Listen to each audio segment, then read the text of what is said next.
Hello everyone, and welcome to my Beyond the Gates official channel. I hope everyone is having a wonderful day. Before we begin, please hit the subscribe button and give this video a thumbs up. Nicole never intended for the truth to explode the way it did, but in the glossy, chandelier-lit corridors of Fairmont Crest Memorial, where secrets were traded more frequently than pleasantries, the revelation she uncovered about Anita's doctor was too massive, too corrosive, and too cruel to remain buried, and so what began as a faint itch of suspicion, an offhand comment in a medical chart, a billing code that didn't align, a whispered exchange she overheard between two administrators who didn't realize she was standing behind a frosted glass door, soon metastasized into a full-blown nightmare that threatened not only Anita's life, but the integrity of the entire Dupree family legacy. Because Nicole, methodical and relentless, started pulling threads that others were paid handsomely not to notice, discovering that Dr. Marcus Hargreave, the charming, silver-tongued oncologist who had presented himself as Anita's savior during her most vulnerable hour, was in fact the architect of a million-dollar insurance and pharmaceutical kickback scheme that preyed on wealthy, high-profile patients like Anita, manipulating diagnoses, exaggerating prognosis, and funneling them into experimental, boutique treatment programs that were less about saving lives and more about laundering money through shell clinics, offshore accounts, and a web of nonprofit foundations that existed only on paper. And the more Nicole dug, the clearer it became that Anita's devastating cancer diagnosis, one that had reshaped family dynamics, forced confessions, and dragged long-buried resentments into the light, may never have been as dire as Dr. Hargreave claimed, if it was even accurate at all, a possibility that made Nicole physically ill as she imagined Anita enduring unnecessary pain, fear, and invasive treatments, all because a man in a white coat saw her not as a patient, but as a walking revenue stream. And Nicole's investigation took on an almost obsessive intensity as she cross-referenced lab results, consulted independent specialists under the guise of second opinions, and quietly enlisted the help of a former investigative journalist friend who now worked as a compliance consultant, and together they uncovered a paper trail so damning it read like fiction: falsified biopsy interpretations, altered imaging reports, pharmaceutical trial enrollments that paid out six-figure consulting fees to Dr. Hargreave, and a private equity firm secretly backing his clinic that profited every time a patient was steered toward a specific high-cost drug regimen. And as Nicole assembled the pieces, she realized the plot was even bigger than she feared, because Anita wasn't the first target and wouldn't have been the last, and the reason Dr. Hargreave had been so insistent, so controlling, and so eager to isolate Anita from outside opinions was because a patient with Anita's resources, social standing, and unquestioning trust was the cornerstone of a scheme designed to rake in millions while hiding behind the unassailable shield of medical authority. And when Nicole finally confronted Dr. Hargreave in his office, sunlight slicing through the blinds, medical degrees lining the walls like trophies, he initially laughed, patronizing and smooth, dismissing her concerns as the hysteria of a worried family member who didn't understand complex medicine. But his composure cracked the moment Nicole placed a folder on his desk containing copies of wire transfers, internal emails, and a signed affidavit from a lab technician willing to testify that results had been altered under direct orders. And in that moment, the predator realized the prey had teeth, because Nicole wasn't bluffing, she wasn't emotional, and she wasn't alone. And the confrontation escalated into a chilling standoff where Dr. Hargreave's mask slipped entirely, revealing a man who justified his crimes with twisted logic about entitlement, opportunity, and the idea that people like Anita would have spent the money on something else anyway. Words that only hardened Nicole's resolve as she recorded the conversation on her phone, knowing every second could be the difference between justice and another cover-up. And when the truth finally detonated in the Dupree living room later that night, with Nicole laying everything bare before Anita, Vernon, and the rest of the family, the fallout was seismic, because Anita, already emotionally exhausted and physically worn down, was forced to confront the horrifying possibility that her suffering had been manipulated for profit, that her fear had been monetized, and that a man she trusted with her life had been quietly stealing pieces of it for a balance sheet. And the betrayal cut deeper than any illness ever could, sending shockwaves through the family as anger, guilt, and heartbreak collided, with Vernon grappling with his own failure to protect her, others questioning how many decisions had been influenced by a lie, and Nicole, standing at the epicenter of the storm, resolute yet shaken, knowing she had just set forces in motion that could destroy reputations, careers, and possibly her own safety, because Dr. Hargreave was not the kind of man who went down quietly, and as subpoenas were issued, media vans descended on Fairmont Crest, and federal investigators began unraveling the network of corruption tied to the clinic. It became clear that Nicole's actions had ignited a reckoning far beyond one family, exposing a dark underbelly of greed lurking beneath polished smiles and philanthropic galas, and while Anita began the painful process of reassessing her diagnosis with independent doctors, each appointment tinged with both hope and rage, Nicole faced threats disguised as warnings, anonymous messages urging her to let it go, and subtle attempts to discredit her as unstable or vindictive, tactics straight out of Dr. Hargreave's playbook. Yet despite the mounting pressure, Nicole refused to back down, driven by the knowledge that silence would make her complicit and that every step forward honored not just Anita's suffering but that of countless unnamed victims who never had a Nicole to fight for them. And as Beyond the Gates builds toward its explosive climax, the exposure of the million-dollar plot reshapes alliances, redraws moral lines, and cements Nicole as a force to be reckoned with, a woman willing to challenge institutions, dismantle lies, and risk everything to drag the truth into the light, while leaving viewers to grapple with haunting questions about trust, power, and how easily the promise of healing can be twisted into a weapon, because in Fairmont Crest, the most dangerous villains aren't always the ones hiding in the shadows, but the ones who wear credibility like armor and count on no one daring to look too closely, until someone like Nicole does, and once the gates are opened, nothing inside will ever be the same again. In the aftermath of Nicole's devastating revelation, Fairmont Crest seemed to hold its breath, as though the manicured hedges, marble foyers, and echoing hallways themselves understood that something irreversible had occurred, because once the illusion of safety shatters, no amount of wealth or influence can fully glue it back together. And Anita, sitting in the quiet of her bedroom long after the family meeting dissolved into fractured conversations and slammed doors, replayed every appointment,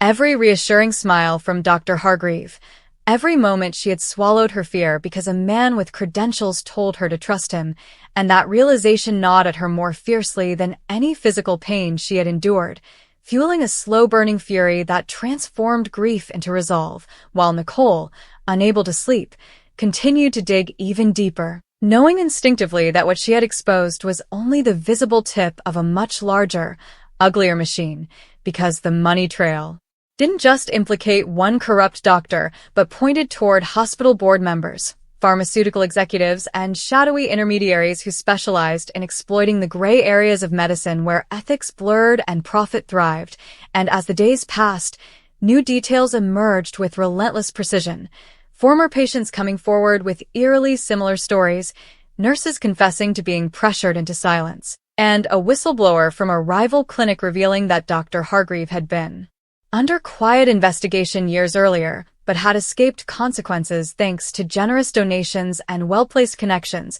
and each revelation tightened the noose, even as it amplified the danger surrounding Nicole, who became both a heroine and a target overnight, her name whispered in hospital corridors and plastered across sensational headlines that alternately praised her courage and questioned her motives, a duality that reflected the very world she was fighting against, where truth was always negotiable to those with enough money, and the strain began to show as Vernon urged caution, torn between protecting his family and supporting Nicole's crusade, while others worried aloud that pushing too hard would invite retaliation that money and lawyers could not fix, fears that proved justified when a surprise injunction temporarily blocked the release of key documents, signaling that Dr. Hargreave's allies were mobilizing. And yet, even as legal obstacles mounted, the emotional stakes grew higher, because Anita, undergoing a comprehensive reevaluation by an independent medical team,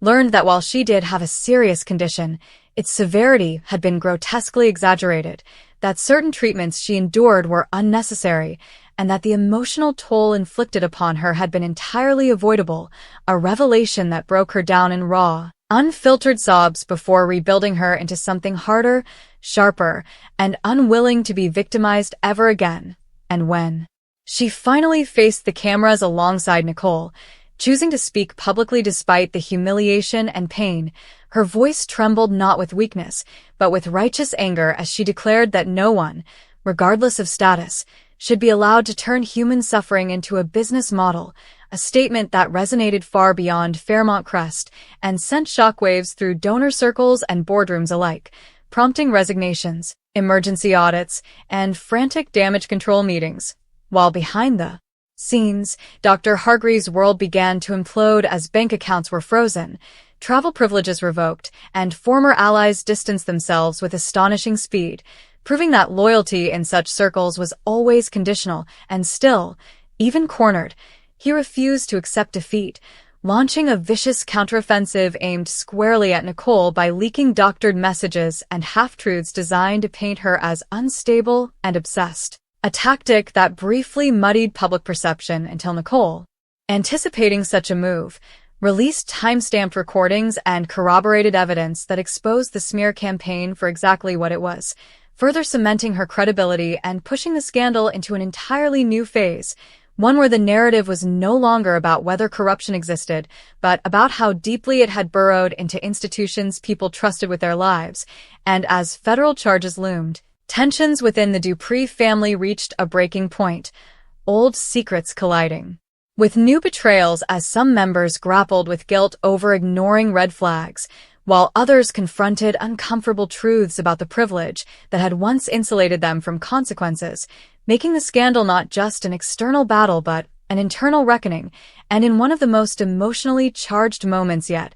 Anita confronted Nicole privately, thanking her through tears not just for uncovering the truth, but for giving her back her agency, admitting that while the pain of betrayal would never fully fade, the knowledge that her daughter refused to accept lies on her behalf restored a sense of dignity that no doctor could ever provide, and that moment, quiet and deeply personal, stood in stark contrast to the chaos unfolding outside, where protests erupted, advocacy groups seized the momentum to demand reform, and lawmakers scrambled to position themselves on the right side of public outrage, transforming a family tragedy into a national conversation about accountability in healthcare. And yet, as Beyond the Gates so often reminds its audience, victories are never clean, and the cost of truth is always steep. Because even as indictments were announced, and Dr. Hargreaves was led away in handcuffs, his eyes locked on Nicole with a promise of unfinished business, the kind that lingered long after the cameras stopped rolling, leaving viewers to wonder what other secrets might surface as investigations widened, who else might fall, and whether Nicole's courage would inspire lasting change or merely expose how resilient corruption truly is. And as the gates of Fairmont Crest metaphorically swung wider than ever before, the line between healer and villain, protector and predator, became irrevocably clear, setting the stage for a new era in which silence was no longer an option, and the truth, once unleashed, refused to be contained again. As the scandal metastasized beyond anything Nicole could have predicted, the atmosphere in Fairmont Crest shifted from hushed disbelief to raw, unsettled vigilance, as though every polished surface now reflected not elegance but suspicion, and every friendly smile carried the unspoken question of who else had known, who else had benefited, and who else had chosen silence over conscience. Because once a truth that ugly is exposed, it doesn't simply dismantle one villain, it interrogates an entire ecosystem. And Nicole found herself standing at the center of that interrogation, not by ambition but by inevitability, because the moment she refused to look away, she forfeited the comfort of neutrality forever, and the weight of that choice pressed on her in unexpected ways, surfacing in restless nights, fragmented memories of her mother's quiet suffering, and fleeting flashes of fear she quickly buried beneath resolve, while Anita, determined not to be defined by victimhood, began reclaiming control in the only way she knew how, by demanding answers, accountability, and structural change, pushing hospital administrators into tense meetings where apologies rang hollow and legal language failed to soften the moral indictment she leveled against them, her once gentle demeanor now sharpened by betrayal, and those encounters became a mirror for viewers, exposing how easily institutions hide behind procedure while ignoring humanity. And as legal proceedings accelerated, prosecutors revealed that the million-dollar plot was merely a single artery in a sprawling network of exploitation, with Dr. Hargreave functioning as both beneficiary and recruiter, luring other physicians into the scheme with promises of prestige, profit, and immunity, a revelation that widened the scope of the fallout dramatically, causing patients across the state to question their own diagnoses and prompting an avalanche of second opinions, class action filings, and emotional reckonings that rippled outward like aftershocks from a moral earthquake. And Nicole, though hailed publicly as a whistleblower, privately grappled with a creeping sense of isolation, because the very clarity of her moral stance made it difficult to navigate a world that preferred ambiguity, where even well-meaning allies urged her to be strategic, a euphemism she learned often meant be quiet. And this tension came to a head when a powerful donor threatened to withdraw funding from a community clinic. Unless Nicole distanced herself from the case, forcing her to confront a brutal paradox, that truth could save lives in the long run while endangering them in the short term, and the choice she made, to refuse the compromise and expose the threat publicly, marked a turning point not just in the narrative, but in her own evolution, solidifying her role as someone who would no longer negotiate with fear. And the consequences were immediate and dramatic, as public support surged alongside intensified backlash, creating a volatile environment where every step forward felt like walking through fire. And amid this chaos, personal relationships strained under the pressure, with friendships fracturing over differing views on risk and responsibility, and even within the Dupree family, fault lines deepened as some members struggled with resentment, feeling that Nicole's crusade had forced them into unwanted vulnerability, while others quietly admitted that the comfort they once enjoyed had been built on willful ignorance. And these intimate conflicts gave the story its emotional gravity, grounding the high-stakes conspiracy in painfully relatable human reactions. And in a particularly haunting sequence, Anita revisited the clinic where she had received so much of her treatment, walking its sterile halls with a mix of dread and defiance, confronting nurses who had since come forward and forgiving those who apologized through tears, a moment that underscored the show's refusal to paint everyone with the same brush, recognizing the difference between those who exploited the system and those trapped within it. And this nuanced approach resonated deeply as the narrative explored how power distorts accountability, often shielding the architects of harm while punishing the most vulnerable participants. And as the trial date approached, Dr. Hargreaves' defense strategy grew increasingly desperate, relying on character assassination and procedural delays to muddy the waters. Yet, each maneuver only revealed his moral bankruptcy more starkly, especially when a surprise witness, a former patient whose life savings had been drained by unnecessary treatments, testified with devastating clarity, collapsing any remaining illusion that the scheme was victimless. And Nicole, watching from the gallery, felt a complicated surge of vindication and sorrow, understanding that justice, even when achieved, could never restore what had been taken, only acknowledge the theft. And this realization marked another layer of growth for her character, shifting her focus from exposure alone to prevention, from reacting to harm to envisioning a world where such harm was harder to commit. And that vision began to take shape when advocacy groups invited her to help draft proposed reforms, thrusting her into unfamiliar territory where activism intersected with policy, forcing her to learn new languages of influence while resisting the temptation to soften her message for palatability. And the show used these moments to interrogate the cost of sustained moral courage.